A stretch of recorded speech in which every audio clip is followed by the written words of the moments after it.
Amén. Me gustaría en este momento, ¿verdad? Estar compartiendo una palabra que justamente tiene que ver con algo de todo lo que estamos hablando aquí en este culto, que comenzamos con la música, estábamos cantando, ¿verdad? Con las músicas que fueron cantadas, que tiene que ver la manera como nosotros vemos a Jesús, ¿verdad? La manera como usted ve a Jesús, eso va a determinar lo que usted va a recibir de Él, ¿verdad? La manera como nosotros vemos a Jesús va a determinar lo que usted va a recibir de Él, y eso lo vemos en varios pasajes de la Biblia. Pero me gustaría invitarlo que abra ahí Primera Juan capítulo 2, versículo 13 al 14. Primera Juan capítulo 2, versículo 13 al 14. Me olvidé de ponerme ayuda aquí, que es el que me ayuda también en el tiempo. Ahí. Primera Juan capítulo 2, versículo 13 al 14 dice así: le escribo a ustedes, padres, porque han conocido al que es desde el principio. Le escribo a ustedes, jóvenes, porque han vencido al maligno. Les he escrito a ustedes, queridos hijos. Su versión dice hijitos, si es la Reina Valera.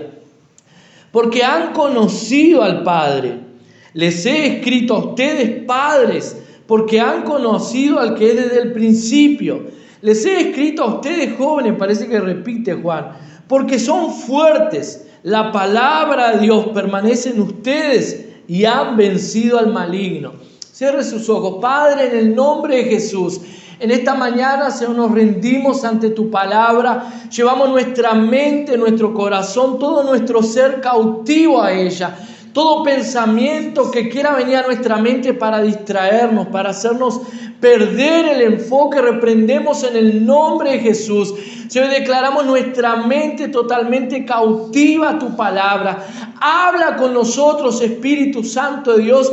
Trae luz, revelación de tu palabra en el nombre de Jesús. Amén y amén.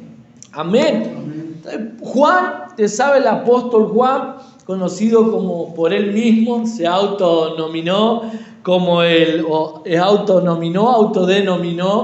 como el discípulo a quien Jesús amaba, ¿verdad? Él colocó allá en su libro: yo soy Juan, el discípulo a quien Jesús amaba, ¿verdad? Él fue también el que escribió Apocalipsis. Apocalipsis fue escrito por el apóstol Juan.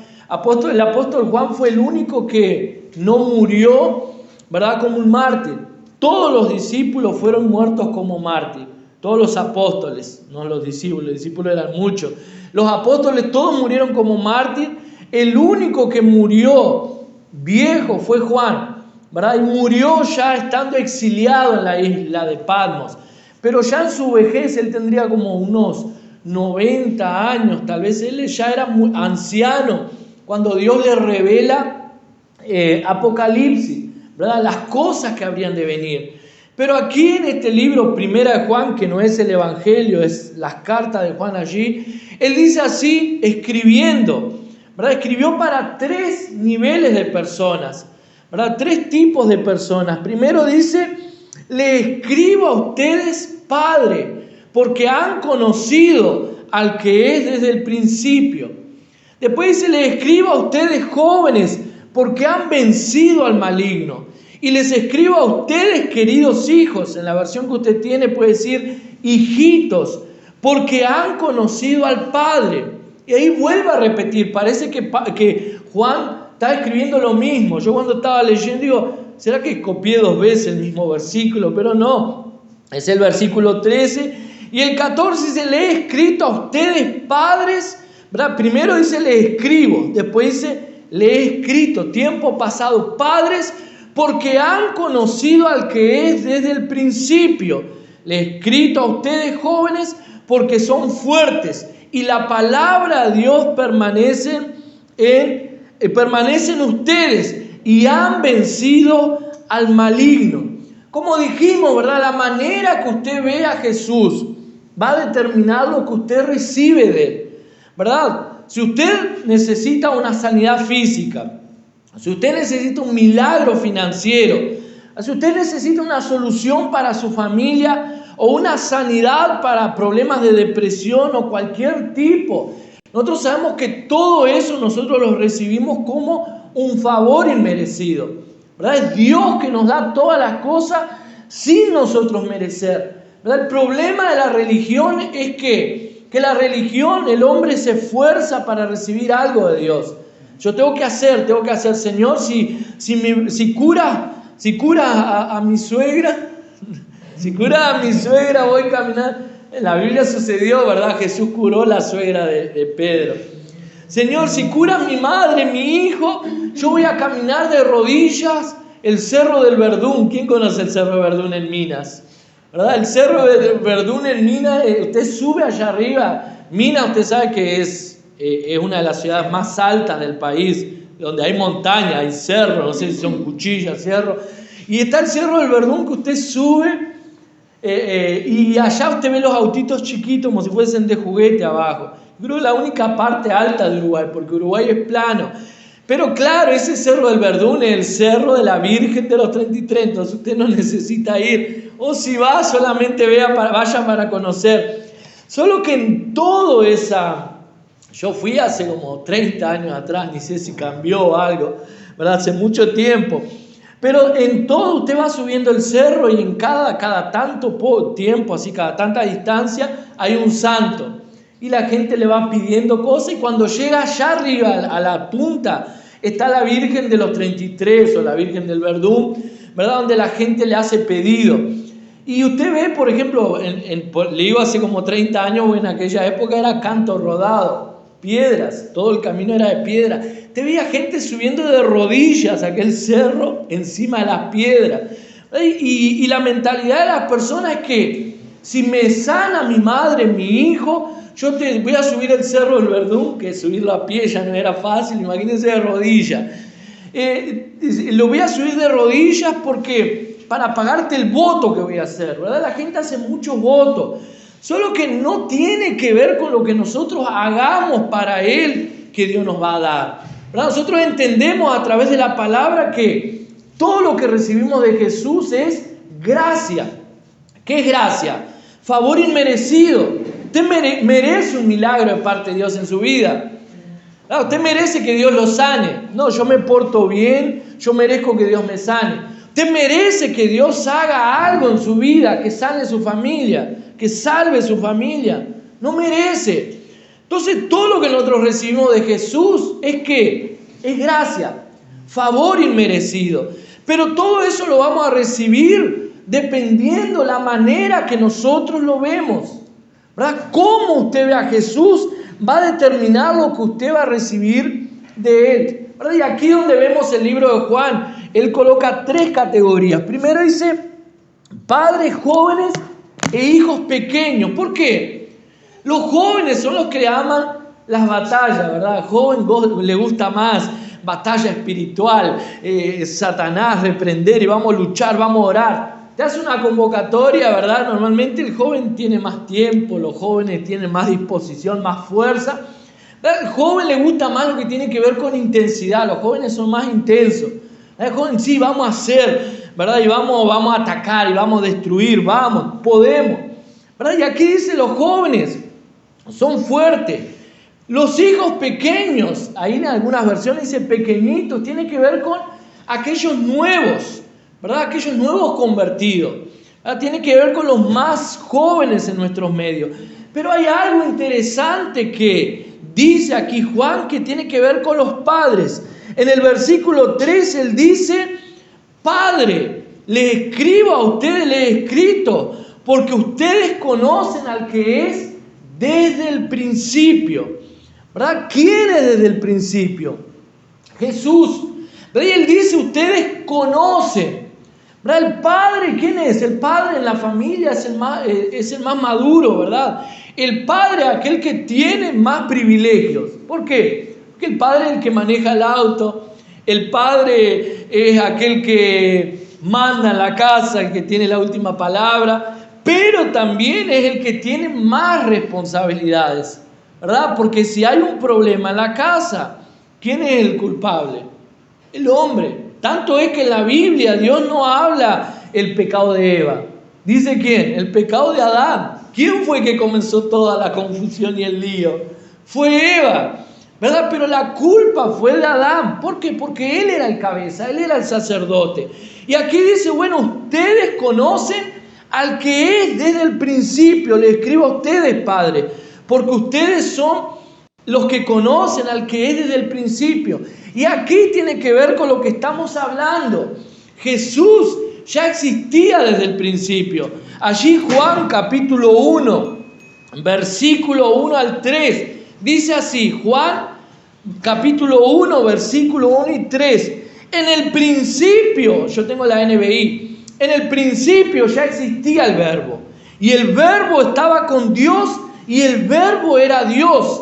Él estaba con Dios en el principio. Por medio de Él, todas las cosas fueron creadas y sin Él, nada de lo creado llegó a existir. O sea, ¿quién es Jesús aquí para Juan? Juan dice que Jesús es aquel que existe desde el principio. O sea, cuando Dios va a crear todas las cosas, ¿qué es lo que dice?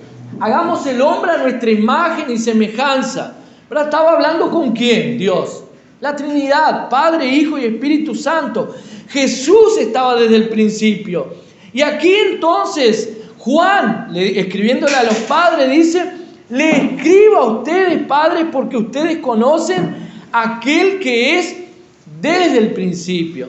¿Verdad? Juan capítulo 1, el versículo 14 dice así, el verbo fue hecho carne y habitó entre nosotros y vimos su gloria, gloria como del unigénito del Padre, lleno de gracia y verdad. O sea, en el principio era el verbo, en el principio era la palabra, en el principio había una promesa, había una palabra, que la Biblia dice que los grandes hombres de Dios, ¿verdad? Allí en Hebreos, en el libro de Hebreos capítulo 11, en la galería de la fe, la Biblia dice que todos aquellos hombres lucharon, vencieron el mundo, vencieron imperio, y todos ellos vencieron el mundo en el cual vivían, renunciaron a muchas cosas esperando ver algo que no lo vieron, esperando ver a quién, la promesa cumplirse para el pueblo de Dios. Y la promesa era Jesús. En el principio era el verbo, en el principio había una promesa, en el principio había una palabra. ¿Cuál era la palabra? Que vendría el Salvador del mundo, Jesús, para salvar al mundo, ¿verdad? Ese Jesús ya vino en nuestro tiempo. Hoy nosotros hablamos de alguien que conocemos, de alguien que se manifiesta en nuestras vidas, de alguien que vino como hombre a que la tierra y murió por nosotros, ¿verdad? Pero no es solamente aquel niñito del pesebre como muchos lo celebran.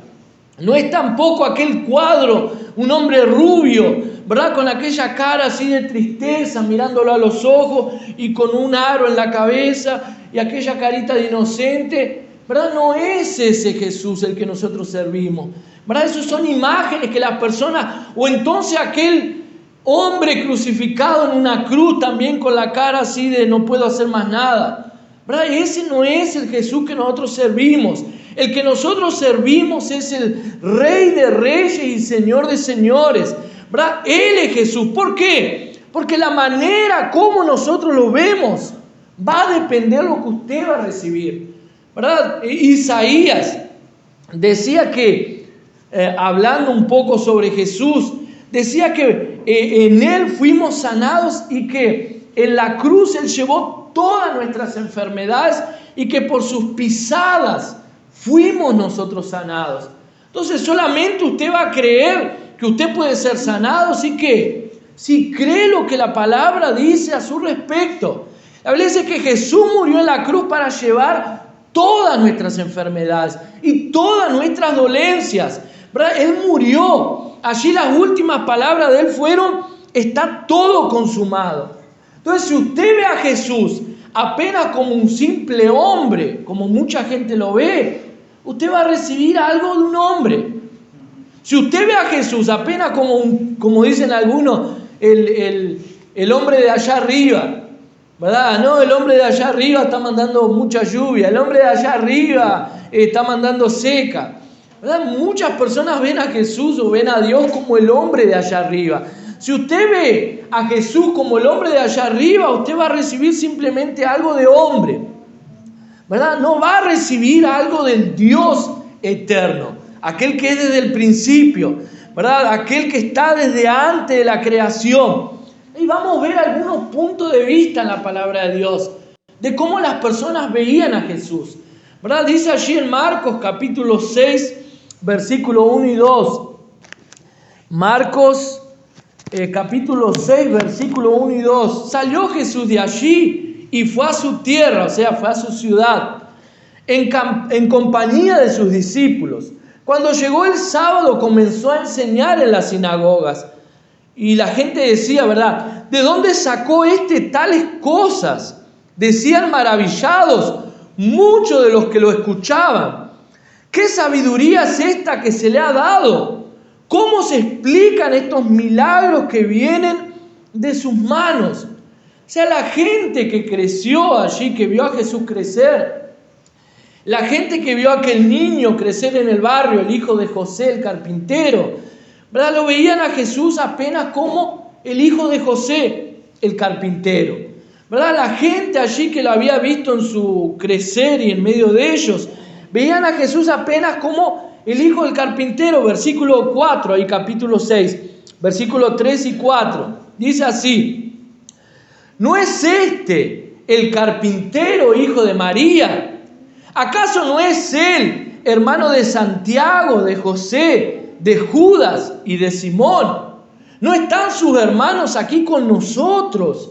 Y se escandalizaban a causa de él. Por tanto, Jesús les dijo: en todas partes se honra a un profeta, menos en su tierra, entre sus familiares y en su propia casa.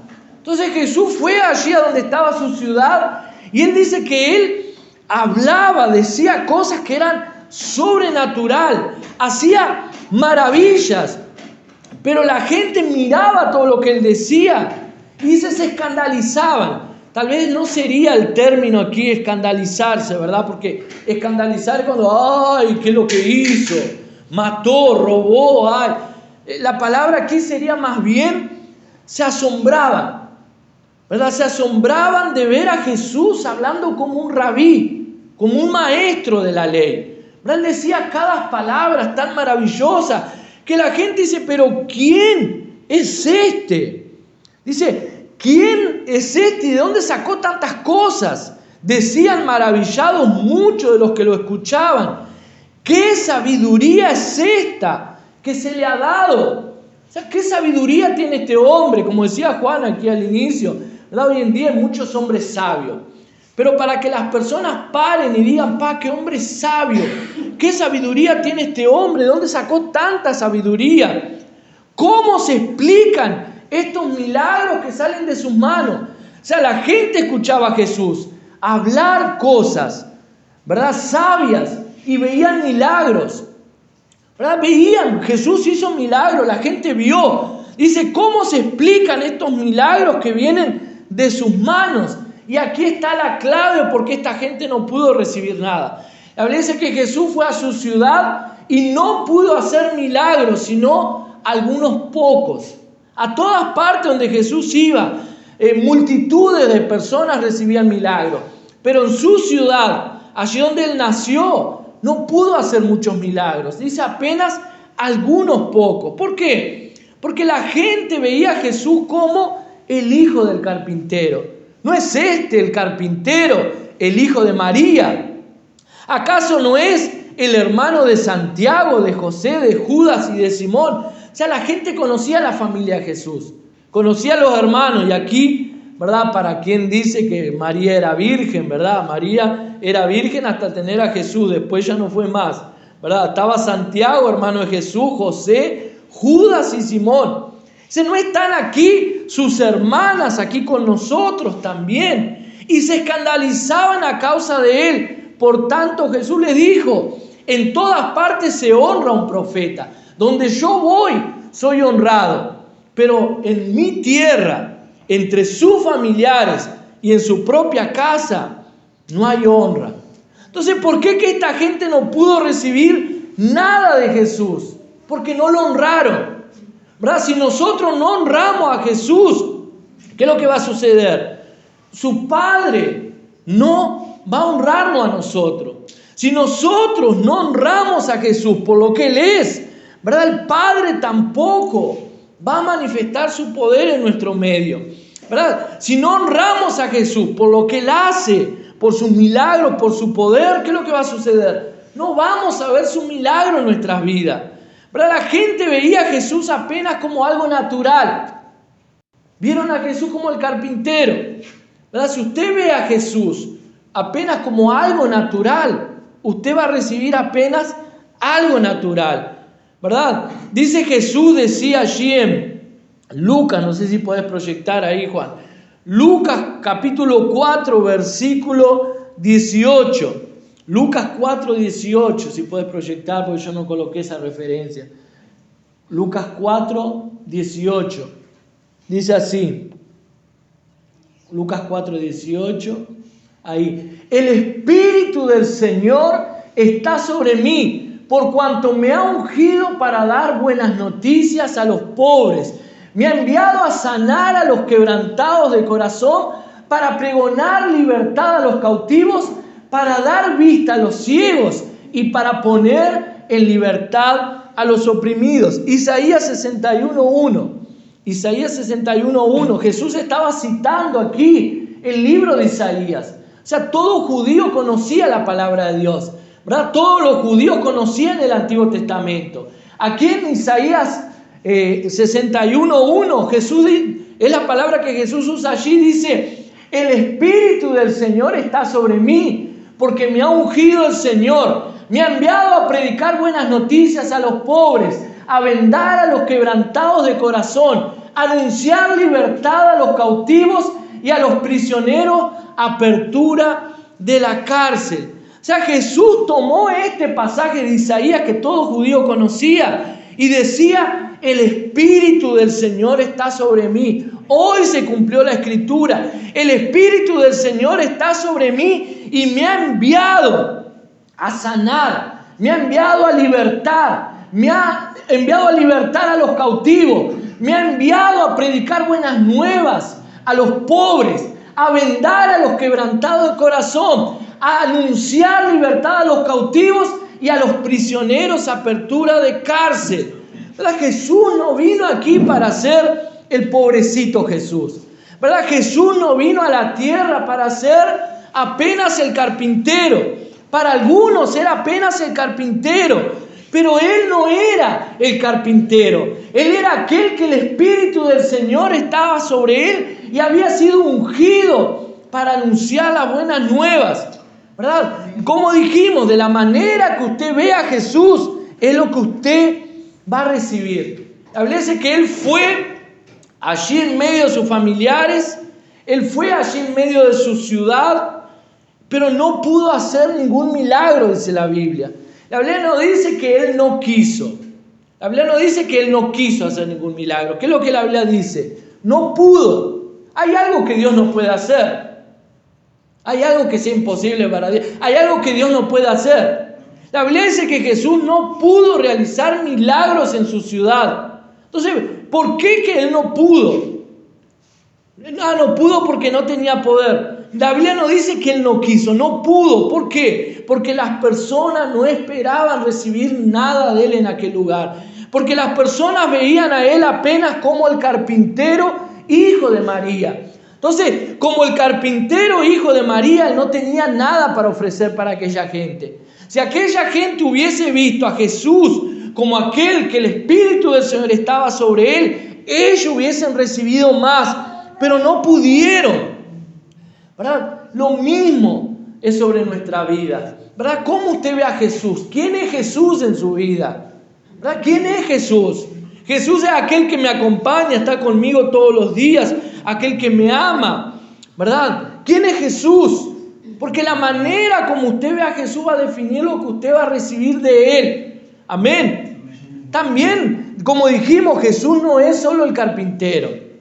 Algunos lo veían como el carpintero, ¿verdad? Pero hay otra manera que la gente lo veía. Allí, ¿verdad? En Mateo capítulo 26, versículo 22, la Biblia dice que Jesús ya estaba por ser entregado, Jesús ya estaba por ser muerto, y le dice a los discípulos: mire, esta noche uno de ustedes me va a entregar, uno de ustedes me va a traicionar. Y ahí los discípulos se entristecieron, dice Mateo 26, 22. ¿Y qué le preguntaron? Mateo 26, 22. Ellos se entristecieron mucho y uno por uno comenzaron a preguntarle: ¿acaso seré yo, Señor? ¿Qué dice su versión ahí que abrió la Biblia?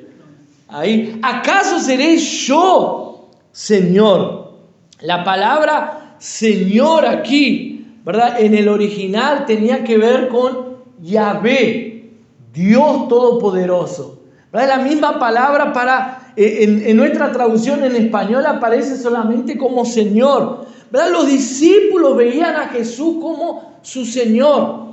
Los discípulos veían a Jesús como el Salvador del mundo. Pero ¿qué sucedió con Jesús después de aquello? Fue entregado. ¿Quién lo entregó? Judas. ¿Verdad? Mire el versículo 25, Mateo 26. Versículo 22, los discípulos se entristecieron y dijeron: ¿acaso seré yo, uno por uno? ¿Acaso seré yo, Señor? Pero hay uno aquí que fue el que lo entregó, dice, y respondiendo Judas, el que lo entregaba, dijo: ¿acaso seré yo, Maestro? Le dijo: tú lo has dicho. O sea, ¿cuál fue la diferencia entre los discípulos de Jesús y Judas? ¿Verdad? Los discípulos decían: Señor, somos nosotros, Señor. Veían a Jesús como el Señor. Judas veía a Jesús como ¿quién? Como maestro. ¿Verdad? Si usted ve a Jesús apenas como un maestro, ¿verdad? Usted apenas va a aprender algo de él. ¿Verdad? Usted, lo que Judas estaba diciendo: yo estoy aquí para aprender. Yo estoy aquí para aprender lo que Jesús tiene para enseñarme. Eso era lo que Judas estaba allí. Yo quiero aprender con el maestro. Veía a Jesús apenas como un maestro. Pero ¿qué es lo que sucede? Jesús dice allí en Juan 6:47: yo soy el pan de vida. 6:47, Juan 6:47. Dice así. Juan 6:47. Dice, ¿lo pusiste? Os aseguro, antes ese 47, os aseguro que el que cree en mí tiene vida eterna. Ahí el versículo 48. Yo soy el pan de vida. Vuestros antepasados comieron el maná en el desierto y sin embargo murieron. Este es el pan que desciende del cielo, para quien coma de él no muera. Yo soy el pan vivo que descendió del cielo. Si alguien come de este pan, vivirá para siempre. Y el pan que yo daré es mi carne, en la cual daré por la vida del mundo. O sea, Judas estaba allí apenas para recibir de Jesús como un maestro. Pero Jesús no era solamente el maestro. Jesús dice: yo soy el pan de vida. El que come de mí vivirá para siempre. ¿Verdad? Una cosa es usted tomar la palabra de Dios y leerla para aprender. ¿Verdad? Usted puede agarrar la Biblia, la palabra de Dios, y leer los versículos para intentar entender y aprender. Pero otra cosa es usted tomar a Jesús como pan. ¿Verdad? ¿Cómo usted toma pan? Usted come. ¿Verdad? Usted come de él. Señor, yo necesito, ¿verdad? De ti, Señor. Miro la palabra y veo a Jesús en la palabra. ¿Verdad? Saco un tiempo para alimentarme de él. Señor, te necesito. Coloque una alabanza ya en su casa. En un momento usted esté solo, ¿verdad? O sola. Y coloca una alabanza y se derrama a los pies de él y dice: Jesús, yo quiero más de ti. Señor, aquí estoy, te necesito. Usted está alimentándose de él. Está comiendo de él. Y cuando usted come de Jesús a través de la palabra, a través del relacionamiento con él, ¿qué es lo que sucede? La Biblia dice que usted va a recibir vida. Jesús dice: mis palabras, ellas son espíritu y son vida. A medida que usted se alimenta de él, usted va a recibir vida. Y la Biblia dice que el que come de él no morirá jamás. ¿verdad? No vamos a morir jamás. Entonces Él no es solamente el maestro. En la universidad estudian la Biblia, pero nadie cambia de vida en la universidad. Al contrario, muchos se vuelven más ateos cuando entran a la universidad.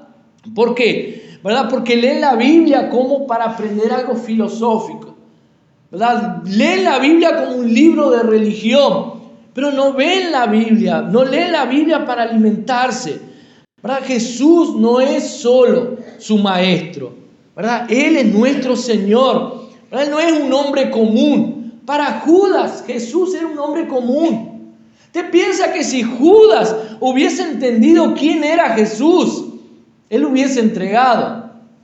¿Usted piensa? Claro que la Biblia dice que ya estaba destinado, que él era el hijo de la perdición, pero en varias ocasiones Jesús le dio oportunidad a Judas a arrepentirse. En la última cena Jesús le dice a Judas: amigo, ve y haz lo que tienes que hacer. Y la Biblia dice que Judas salió y fue a buscar a los hombres para entregar a Jesús.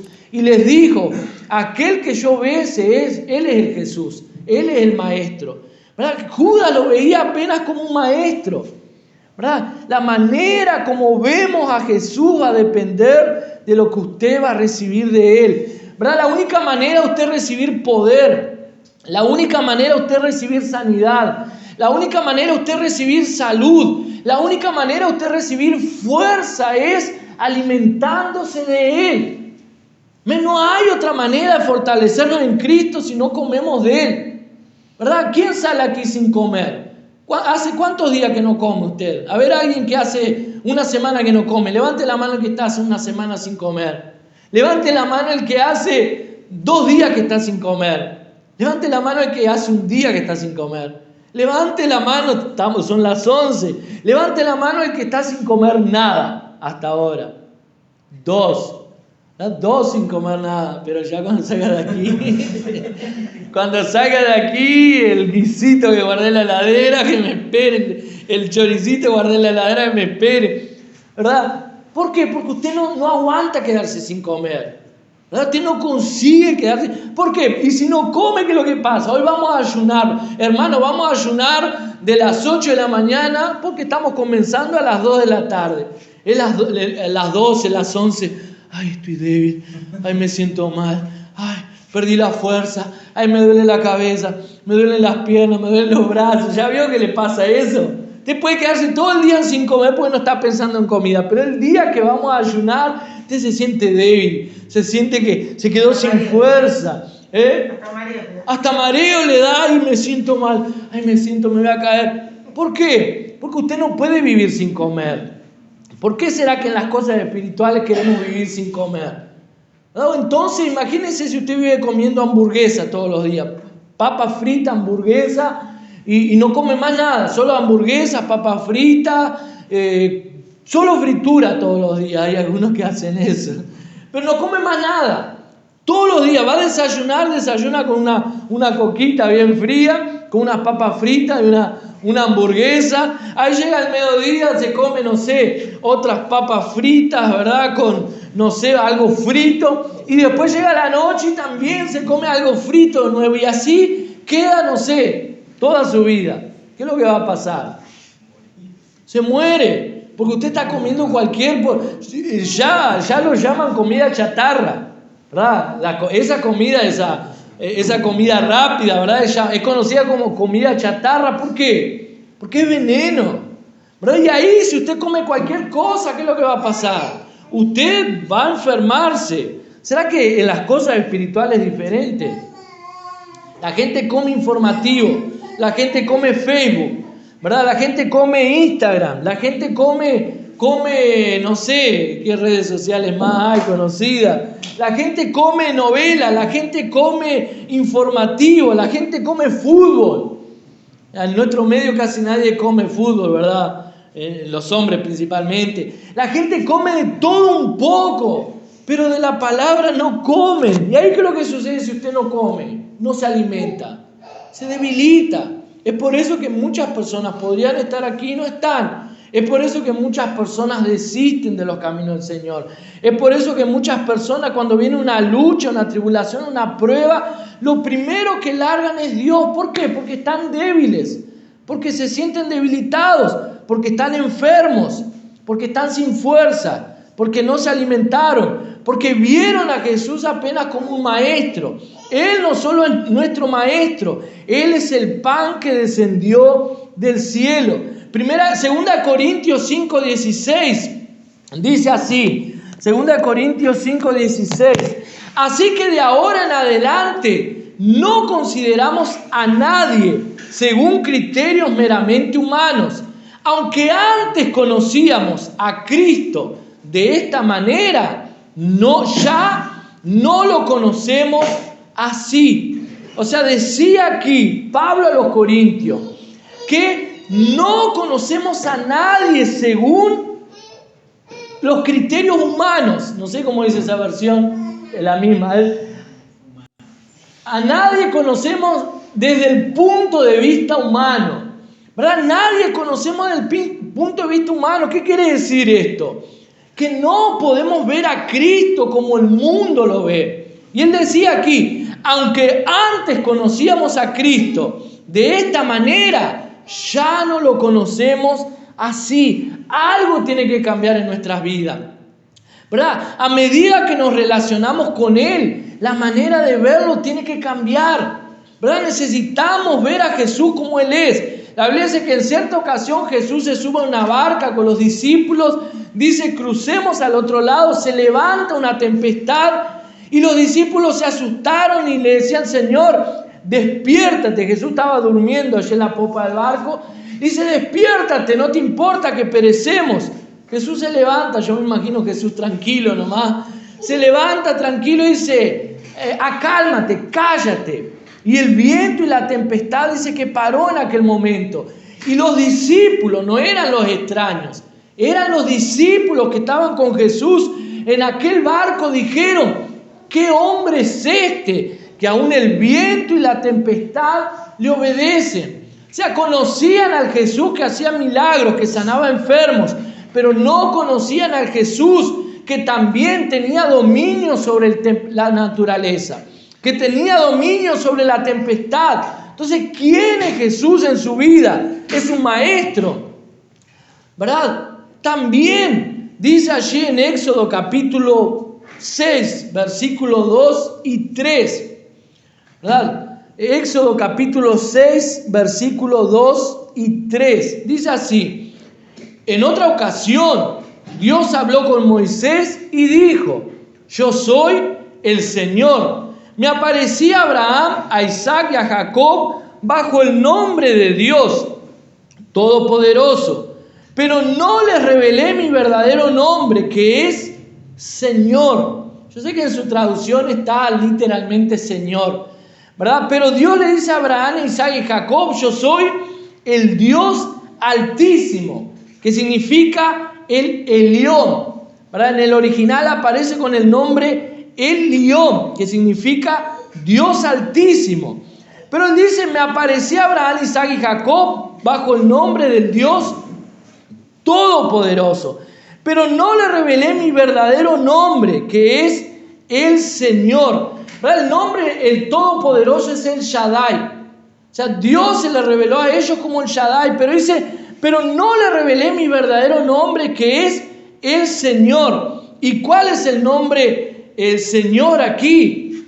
Yahvé, como nosotros lo escuchamos, que significa Dios eterno, ¿verdad? Allí entonces Dios le dice, yo no me revelé a ellos como Dios eterno. ¿Qué es lo que decía Juan? ¿Verdad? Les he escrito a ustedes, padres, porque conocen al que es desde el principio, ¿verdad? Aquí dice el Señor, yo soy el gran yo soy. Cuando Moisés le dice al Señor, ¿verdad? Señor, voy a ir a tu pueblo a hablar con ellos, y cuando ellos me pregunten, ¿cuál es tu nombre? ¿Qué le voy a decir? O sea, voy a ir a Egipto, todo bien. Le digo que Dios me dijo que los va a liberar a través de mí de la esclavitud de Egipto. Pero cuando me pregunten cuál es tu nombre, ¿qué le voy a decir? ¿Qué es lo que le dice el Señor? Diles que yo soy.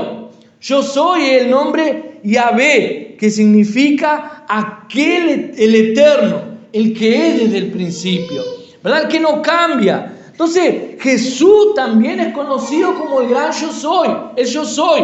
Allí en Hebreos 13:8 dice, Jesucristo es el mismo ayer, hoy y siempre. O sea, Él no cambió. Él es el mismo ayer, hoy y siempre.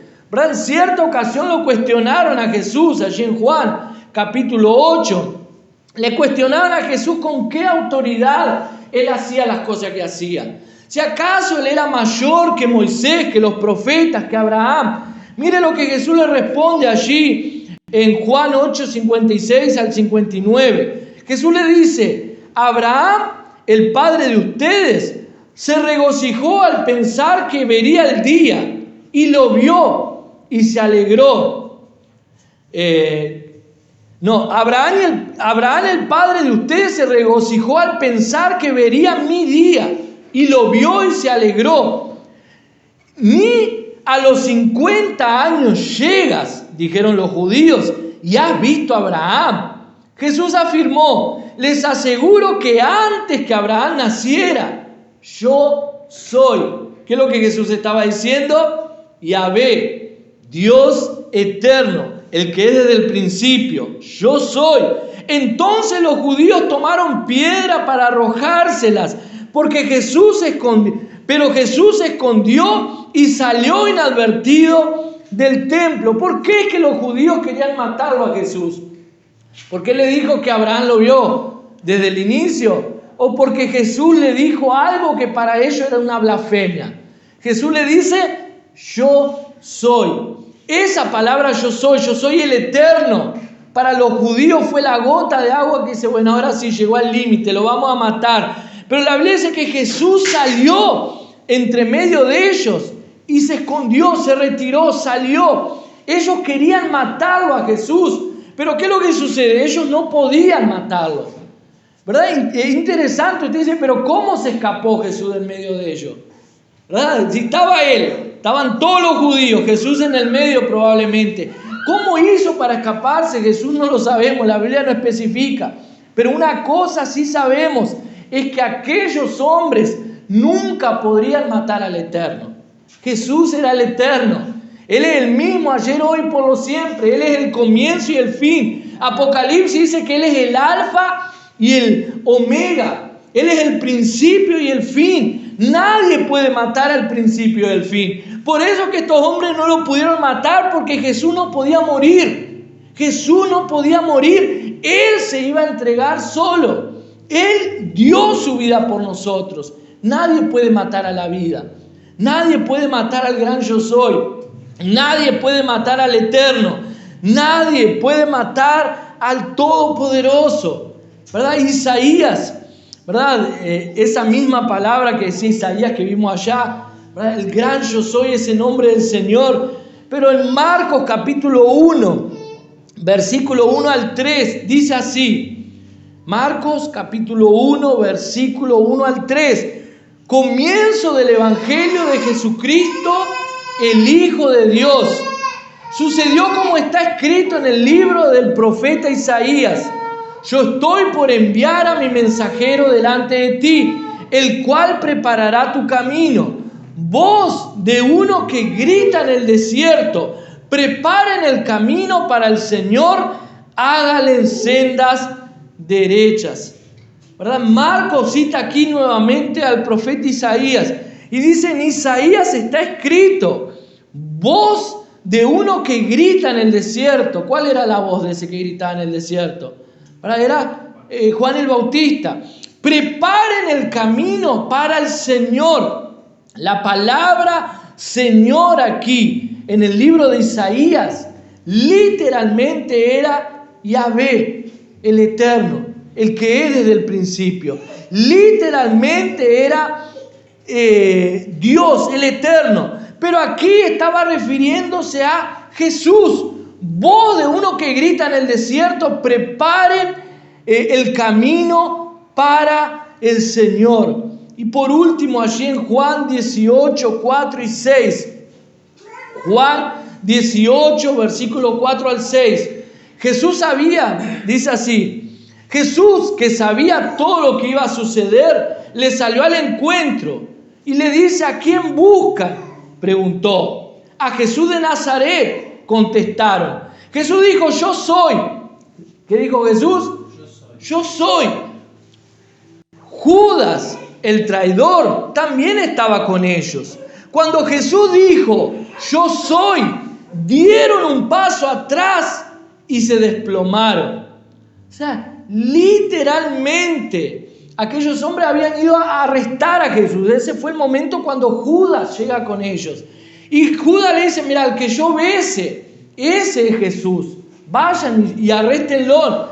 Cuando llegan aquellos soldados a donde estaban Jesús, Jesús le pregunta, ¿a quién están buscando?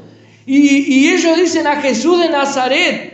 Jesús les dice, yo soy. Y cuando Jesús le dice, yo soy, aquellos soldados dice que dieron un paso atrás y cayeron en el suelo. Por el solo hecho de Jesús decir, yo soy. ¿Verdad? Por el solo hecho de Jesús decir, yo soy. Aquel ejército poderoso cayó en el piso, cayó en el suelo por causa del poder del yo soy. Ahora imagínense, aquellos hombres podrían haberle hecho algo a Jesús. Si el solo hecho de Jesús decir yo soy, todo el ejército se desplomó en el piso. Imagínense si aquellos hombres podrían tocarlo a él.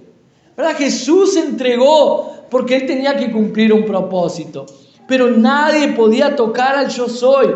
¿Verdad? Nadie podía tocar al Eterno, al Todopoderoso. Nadie podía tocar porque Él era el yo soy, Él era el Todopoderoso. Ese era Jesús. ¿Verdad? Nosotros necesitamos ver a Jesús en nuestras vidas también como el gran yo soy, el eterno, el que es desde el principio, el que no tiene inicio, no tiene final, el que es el mismo ayer, hoy y por los siglos. Él no cambió. El mismo Jesús que estuvo haciendo milagros, sanando, libertando, es el mismo Jesús que opera en su vida ahora. El problema no está en Él. El problema está en nosotros muchas veces, que no lo estamos viendo como lo que Él realmente es. El problema está en las personas que no están viendo a Jesús como lo que Él realmente es. Amén. Él no cambió, si no la Biblia estaría mintiendo. ¿Verdad? La Biblia dice que Él es el mismo, ayer, hoy y por los siglos. Él no ha cambiado. ¿Será que Jesús no tiene interés en sanarlo? ¿Será que Jesús no tiene interés en libertarlo? ¿Será que Jesús no tiene interés en libertar de la cárcel, de la cautividad? Tiene. El problema que la manera como usted ve a Jesús es lo que usted va a recibir de Él. Colóquese en pie.